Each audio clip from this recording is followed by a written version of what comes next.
Vitamin K is absolutely critical for osteoporosis. So at this point, is that right? At this point, yes. I'm pretty much will take people who are dealing with osteoporosis issues and say, we're going to do your vitamin D and your vitamin K before we do anything else.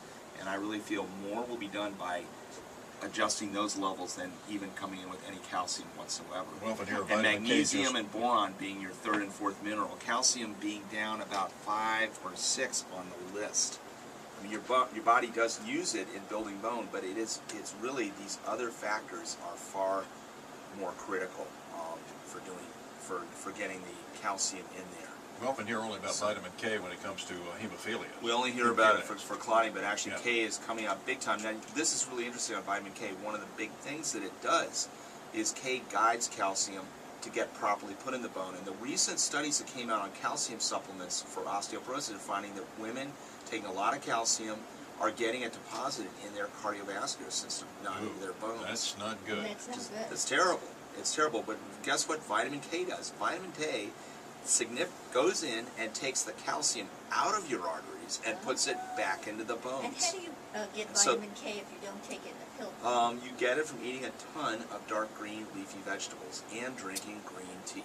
Green tea is a huge source of vitamin K. But you can take vitamin K by itself. You can take it by itself. There are new forms. There's vitamin K1, which is the standard form that's been around forever, and now the new form is called MK7, or they call it K2. K2 was the one that they actually did the research on calcium in the arteries, finding it's like the perfect thing. It's like reduce atherosclerosis and reduce osteoporosis all in the same billing. Peter, getting back to the vitamin D, I have seen sometimes it combined with vitamin A in the pill form. Is that yeah, good? That's the old-fashioned form, meaning that it just came out of fish oil. Okay. You don't see it that often, okay. And it's really not the preferred form.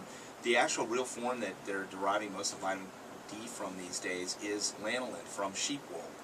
They actually, when they shear sheep, they extract the vitamin D is actually made in the fur of the sheep, and they extract it from lanolin. It's where you get your natural D3. I mean, guys are such wimps about this. We hear about breast cancer all the time. We never talk about testicular cancer or men's sex drive and things like that. What about we're talking about when we get older, low T they call it, low testosterone levels for men? What do you suggest there if you don't get a testosterone shot or? Yeah. Okay. Well, the big inhibitor. If you look at males with abdominal obesity, unfortunately. That's one of the first signs of lower testosterone. It'll show right up there because the body mass index starts changing. The response to insulin starts changing. And as you start having elevated insulin levels being produced, your body starts creating adipose tissue in the gut. Fatter gut is signaling that there's less testosterone there that's happening in the body. So weight loss is one of the things that is important in blood sugar and insulin